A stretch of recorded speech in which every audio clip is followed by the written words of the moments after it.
Sot familje të muslimanëve i shkatron ngritja e perdës.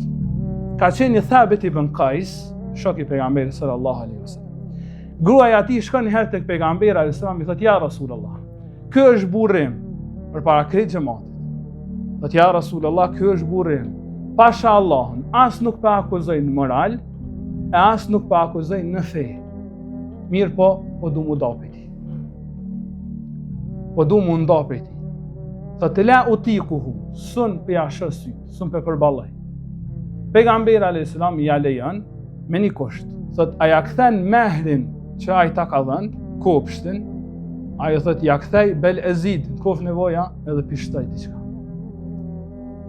Tash fikhu merret me ata lejohet gruaja me kërku ndamje apo jo, që është meselë tjetër.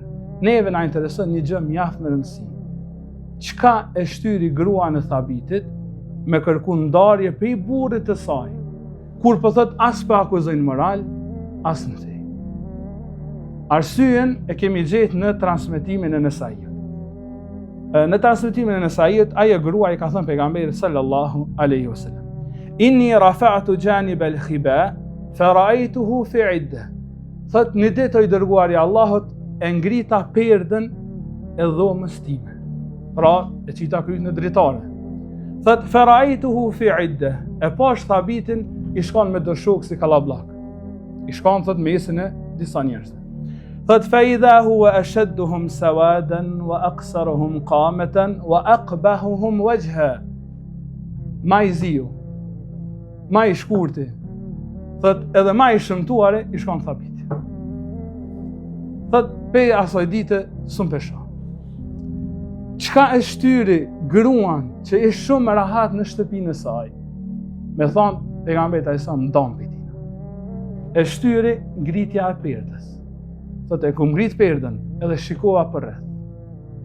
Sot familje të muslimanëve i shkatron ngritja e perdës.